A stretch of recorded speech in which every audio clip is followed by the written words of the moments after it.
are the people who surrounds an important person. So they are the entourage. That Antony offered Caesar a crown 3 times containing material against Caesar, and he asked him to throw this in Brutus' house. Antony not only wins the crowd but turns them into an angry mob.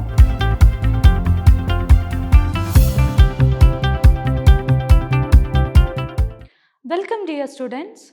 I am Mrs. Reena, lecturer, Department of English at Vidhyaashram First Grade College, MYSURU. In this session, let us continue discussing the play Julius Caesar of 4th Sem B.C.A. Here in this session, we will be discussing the play act-wise. That is, Act 1, the opening scene, then Act 2, growth and development, Act 3, assassination, Act 4, fall, and Act 5, catastrophe or the disaster. So moving to Act 1, Scene 1. This is the opening scene of the play. The play opens with the citizens of Rome celebrating Caesar's victory in the war. The tribunes, I mentioned in the previous class that tribunes are the officers elected by the citizens to protect their rights. So here the tribunes are Flavius and Marcellus. They tell them off for reacting that way. That means they are against the celebration. The people has already gathered to celebrate the victory of Caesar against Pompey, but here these officers, these tribunes are against that celebration. They ask the people to go back and stop the celebration. They say that they react on them for taking holiday to celebrate his victory, to honor Caesar. So telling them that he has not brought back any conquest. He says that these tribunes say to the people that Caesar has not brought back any conquest. Instead, he has defeated Pompey, whom the people was once celebrating. So here they mention that, telling them that he has not brought back any conquest and that they are forgetting how much they used to love Pompey. The same people now who are celebrating Caesar were once celebrated Pompey with so much love. The Roman leader, Pompey was the Roman leader who Caesar has defeated now. The tribune said to them, "And do you now strew flowers in his way that comes in triumph over Pompey's blood?" So I am underlining few sentences or few words here which is maybe asked in your annotation, which can be asked for your annotations. So Flavius suggests he and Marcellus tear down the decorations from Caesar's statues. Flavius and Marcellus says that they are going to, Flavius suggests that he and Marcellus, they both are going to tear down the decorations from the statues of Caesar, saying Caesar will soar above the view of men and keep us all in servile fearfulness. Flavius suggests the people saying that Caesar is going to keep them in his oppressive rule. Next, in scene 2, Caesar arrives with his entourage, including his wife Calpurnia and his loyal friend Antony. What do you mean by entourage? Entourage are the people who surrounds an important person. So they are the entourage. In this scene itself, a soothsayer in the crowd calls out a warning to Caesar, saying, "Beware the Ides of March." But Caesar dismisses it. He won't care what the soothsayer said. The entourage then leaves to go to a ceremonial race, leaving Brutus, a trusted friend of Caesar, and Cassius alone. After that, the people who were surrounding Caesar along with him moves to watch a ceremonial race, leaving Brutus and Cassius alone. So after that, Caesar and his entourage return after the race, and Caesar says to Antony, looking at Cassius, that Cassius has a lean and hungry look. He thinks too much. Such men are dangerous. So these are the thoughts which Caesar had about Cassius. But here Antony assures him that saying that Cassius is noble. After Caesar leaves again, Caska tells Brutus and Cassius that Antony offered Caesar a crown 3 times at the race, but Caesar refused it. Also, he adds to that and he says that Caesar fell down and foamed at the mouth. So when he says that, Brutus confirms that Caesar has the falling sickness. Then he tells Cassius he will give his word thought. Now, left alone with the audience, Cassius points out how easily Brutus' noble nature can be manipulated. So, Brutus is a very noble person, and his noble nature can be easily manipulated by anyone. Next, in the scene 3, Cassius meets Kaska during a violent storm. Kaska sees the storm as a bad omen, but Cassius dismisses this and he compares it to the political turmoil within Rome. Kaska tells Cassius that the senators intended to crown Caesar the next day. And Cassius, he speaks strongly against Caesar, saying that what trash is Rome, what rubbish, and what offal when it serves. For the base matter to eliminate so vile a thing as Caesar. So here Cassius is very angry and he says how foolish these people are, why they want to crown him. He is against to give the throne to Caesar. Okay, again he says that, Cassius says that he has the support of several noblest minded Romans to undertake an enterprise. That is, enterprise means it's a plot of murder of honorable dangerous consequence and to stop Caesar. Then they are then joined by one of these Romans, that is Cinna. Cassius gives him letters containing material against Caesar and he asks him to throw this in Brutus' house before they visit him. Then Kaska comments that Brutus' involvement will make their offense. So already murdering is an offense. Kaska comments that Brutus' involvement will make their offense. So murdering is an offense, but he says that if we involve Brutus is a noble person, if we involve him in this, the offense will appear as virtue and worthiness. Why it is like that? Because people love and respect Brutus and believe Brutus is a good man. So this is the reason why these conspirators wanted to include Brutus in their conspiracy. Next, Act 1 is important because It sets up the characters. So letting us know that opinion on Caesar is divided. So in the scene, going through all the scenes, scene 1, scene 2 and scene 3, we will come to know that different people have different opinions. Opinion on Caesar is divided among the people, and that there is a plot to murder him before he is crowned.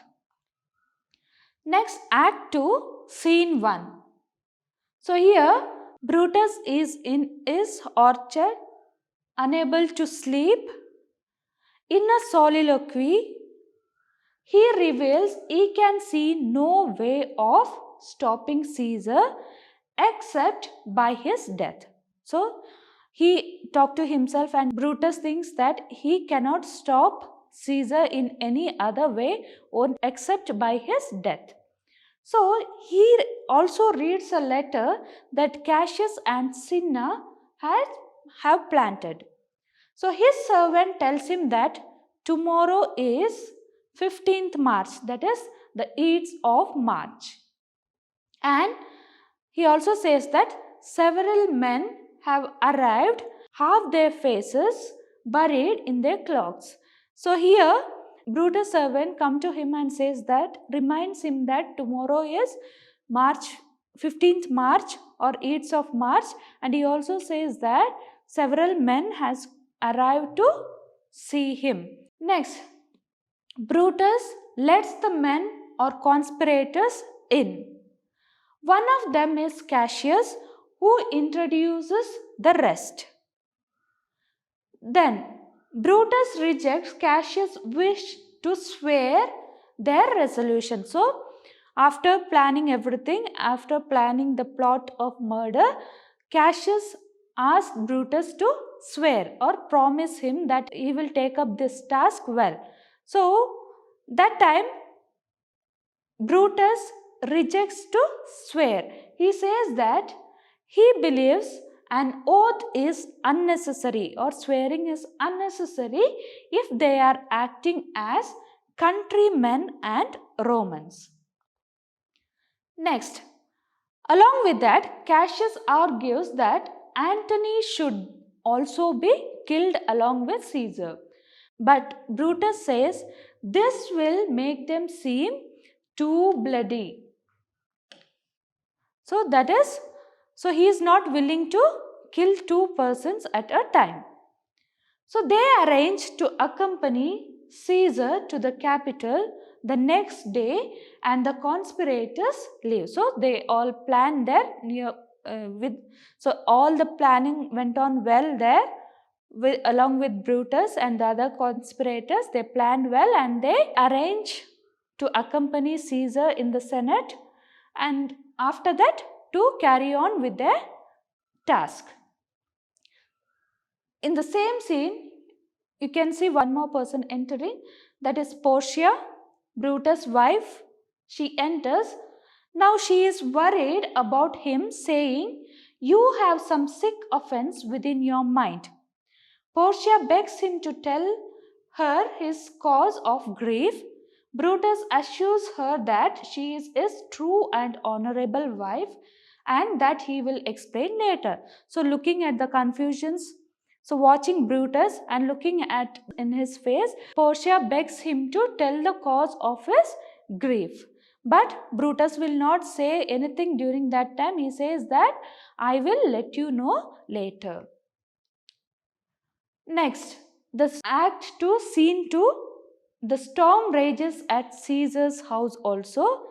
So like Brutus, Caesar has had a troubled night. Like Brutus didn't have proper sleep. Here even Caesar had a troubled night that day.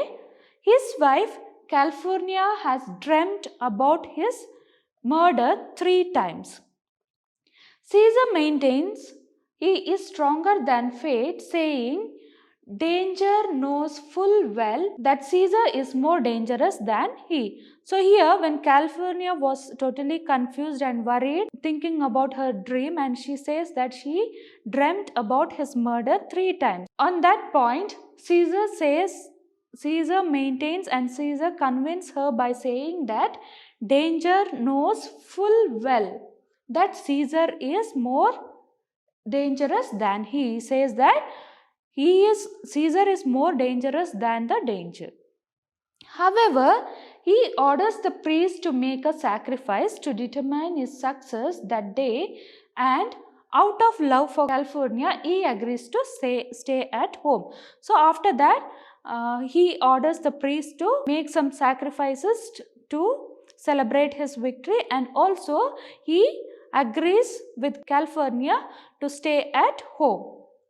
Next, Decius, one of the conspirators, arrived to fetch Caesar from there, and Caesar says he is not going because California saw his statue. Okay, here this is the quotes used by Caesar.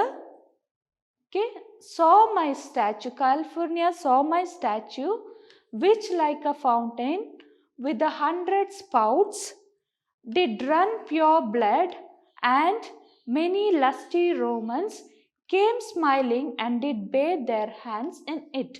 So here he explains about the dream which California see. Next, Decius informs Caesar there are plans to crown him at the Senate, and if he does not go because of his wife, he will seem cowardly. When he heard this word, so suddenly Julius Caesar changed his mind. He didn't want to listen that he is a coward. This is enough for Caesar to change his mind. Then the conspirators enter to escort him to the capital. So he changed his mind. So in the beginning he thought, hearing to California his wife's words, he decided to stay at home. But when Decius said that if he act like that, he will be a coward. So he changed his mind and he plans to go to the capital. Again, Artemidorus, he reads the petition he plans to give to Caesar, warning him against the conspirator. So in the previous class I said that he had a letter, in that he had listed all the names of the conspirators.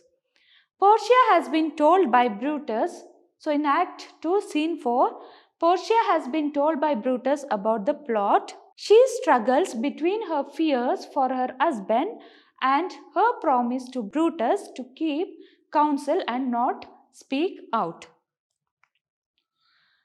Next, in Scene 3, the soothsayer enters on his way to warn Caesar to befriend himself, and Portia betrays her nerves as she questions him.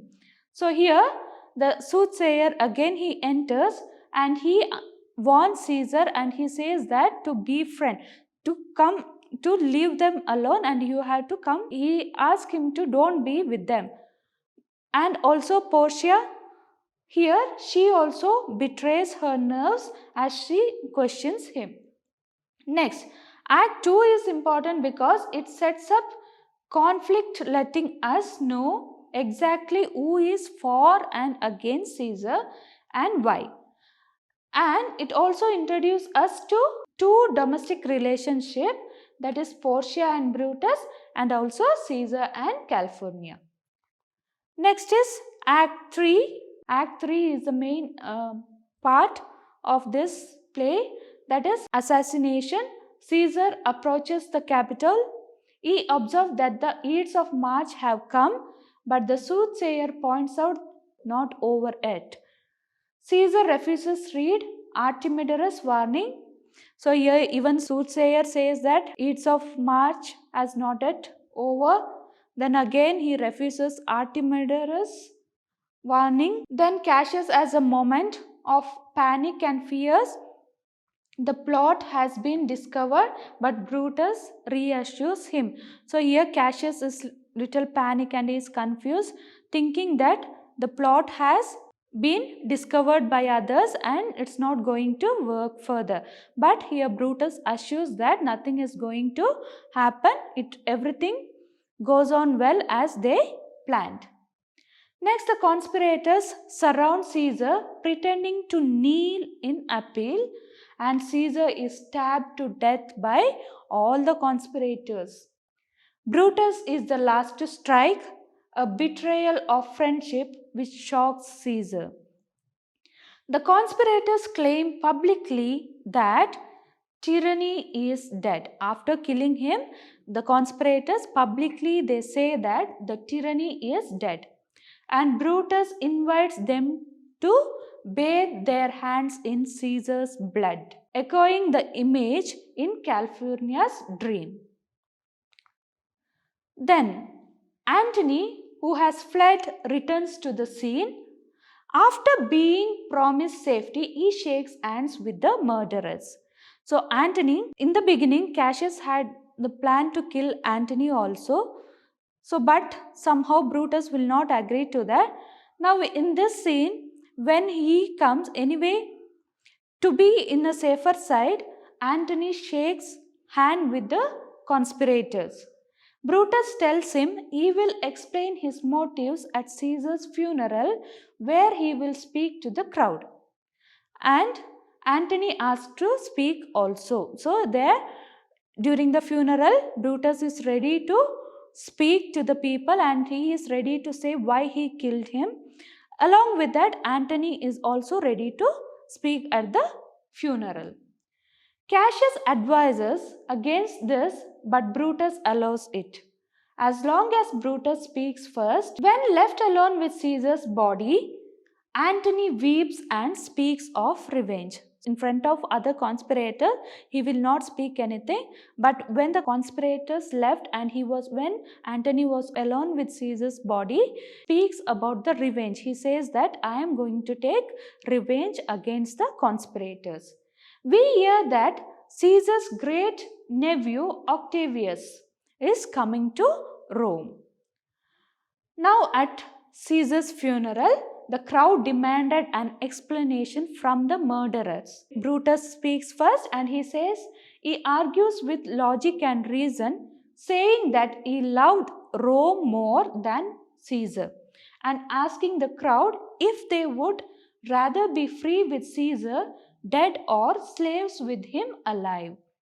Okay, so here he says that Brutus says in his speech that he loved Rome more than Caesar. So he wanted the people not to be his slave. The crowd are on his side, saying Caesar's better parts shall be crowned in Brutus. So now when Brutus gave the speech, people were along with him. Okay, people supported him. Then Antony enters with Caesar's body and he speaks with emotion, remaining the crowd of Caesar's qualities and deliberately repeating that Brutus is an honorable man. So here when he speaks about Caesar also, he will point out that Brutus is an honorable man. Antony shows them the wounds on Caesar's body where each knife stabbed it before, revealing Caesar's will. Now he reveals what was Caesar's will to the people. Says that in which he has left the people of Rome money and land. So he says that even Caesar worked for the welfare of the people. Antony not only wins the crowd but turns them into an angry mob intent on revenge. They were traitors, honorable men. The conspirators flee from the mob. So to escape from the people, the conspirators, they flee from there. Then Caesar's body is taken to be burnt in the holy place. A servant announces that Octavius and Lepidus have arrived in Rome. Next, the angry mob of citizens chase and catch Cinna the poet, mistaking him for Cinna the conspirator and calling out, "Tear him to pieces, he is a conspirator." Then Cinna insists that he is a poet, not a conspirator, but the mob don't care. They kill Cinna with their bare hands. Now this act is important because it is packed with drama by now. We care about the characters or at least know their motives for action. Here we watch how their plans succeed and fail, taking us in a different direction than expected. Next is Act 4, Scene 1. Octavius, Lepidus and Antony, the three men who will form the new triumvirate of Rome, meet in Antony's house to discuss which conspirators are to die. Antony sends Lepidus to fetch Caesar's will. Alone with Octavius, Antony belittles Lepidus. He says, he must be taught and trained and bid go forth, a barren spirit fellow. So here Antony is belittling Lepidus, but Octavius disagrees with that and he says that he is a tried and salient soldier. He says that Lepidus is an experienced soldier. The subject changes to Brutus and Cassius, who are preparing to fight. Suddenly this subject changes. Octavius and Antony prepare to do the same. Now both are preparing to, both Cassius and Brutus and Octavius and Antony on other side, they are preparing for a battle. Now Brutus waits for Cassius. Act 4, Scene 2. Brutus waits for Cassius in the rebel camp. Lucilius comments that Cassius is not as open and friendly as he once was. So here Lucilius says that Cassius is not friendly as he was before. So Brutus agrees that Cassius is cooling in his friendship. So hearing this, Cassius arrives and he directly accuses Brutus of wronging him. Next, to hide the row from their men, Brutus invites him into his tent. Now the argument escalates and political accusation become personal insults until Cassius offers Brutus his dagger to kill him with. Next, Brutus backs down and they embrace as friends again. So after that, Brutus reveals why he was so angry. He says that Portia, his wife, is dead. She has killed herself, impatient of my absence and grief that young Octavius with Mark Antony have made themselves so strong. So this is the reason. Portia knew that now Octavius and Antony, they are strong and they are going to defeat her husband. So this was the reason why she killed herself. Not wanting to talk more about Portia, Brutus changes the subject to battle plans. So Cassius suggests they wait for Antony and Octavius' armies to reach them, so they will be tired when they fight. So Brutus disagrees, wanting to meet them in Philippi. So Cassius says that let them travel from there to here, so that when they reach, that is Octavius, Antony and his armies, when they reach near their place, they will be tired and easily, so that easily they can defeat them. So but Brutus will not agree to that. Brutus will say that we will go to Philippi and we will fight there. So when Brutus is left alone, he is visited by Caesar's ghost. So that is in Act 4, Scene 2. And he says that, art thou some god, some angels, or some devil, that makest my blood cold and my hair to stare? So claiming to be Brutus' evil spirit, the ghost says they will meet again at Philippi. Then Brutus sends word to Cassius to be ready to march ahead of him next morning. So here the preparation for the battle is over in this act, and this act is important because it sets up the battle, letting us know how events are changing the characters we have met. Next, Act 5. At Philippi, Octavius and Antony briefly disagree over tactics. Brutus and Cassius enter with their armies and the two sets of leaders exchange insults. So when your wild daggers hacked one another, in the sights of Caesar, you showed your teeth like apes and fawn-like horns. So this is the word. So they keep insulting them, Antony and Octavius, and also Cassius and Brutus. They insult each other. Octavius and Antony lead their armies away. So Brutus returns and he and Cassius discuss what will happen if they lose. Brutus say, I will kill myself instead of going as a prisoner. The two friends bid farewell to each other and go into battle. Forever and forever, farewell Cassius. If we do meet again, why we shall smile? If not, why then this parting was well made. So they said like that, and they say like this, and they bid farewell. So Brutus sent a message to Cassius that he can see a possible weakness in Octavius' army and is going to attack. So Cassius watches his troops flee Antony's army. Then Cassius hears that Antony has entered his camp. He notes that it is his birthday, the day he is also likely to die. So where I did begin, there shall I end, mistaking a victory of Titinus for defeat. So Titinus, he says that Brutus has entered to the camp and he is defeated by Antony. So hearing that, Cassius gets confused and he thinks that even he is going to be killed. So Cassius hands his sword to his servant Pindarus and asks him to kill him. With this good sword that ran through Caesar's bowels, search this bosom. So Pindarus kills Cassius and he flees.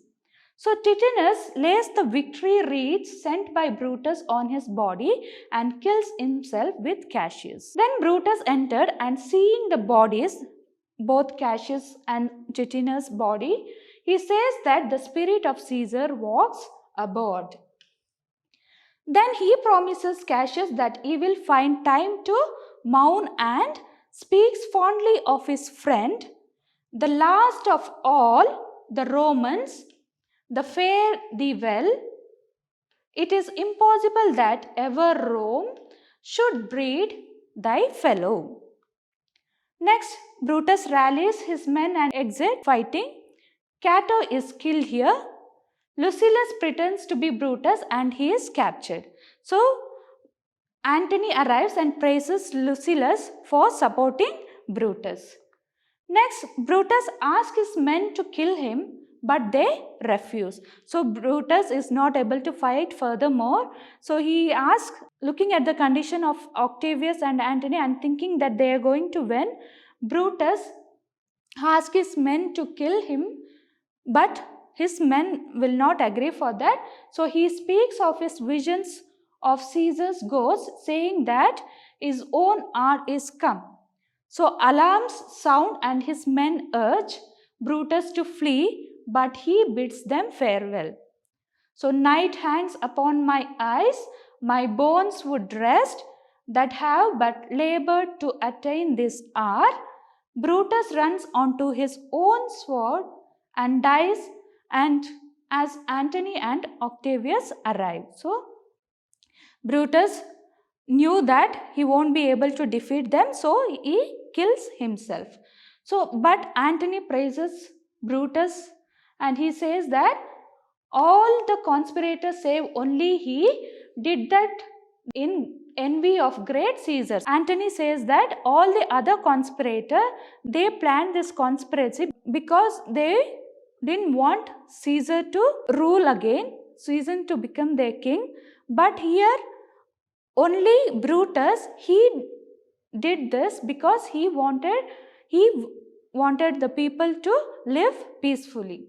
Octavius agrees and he says Brutus will be buried with soldiers' honor. So Act 5 is important because it resolves the drama and Caesar's murder is avenged and the conspirators dealt with.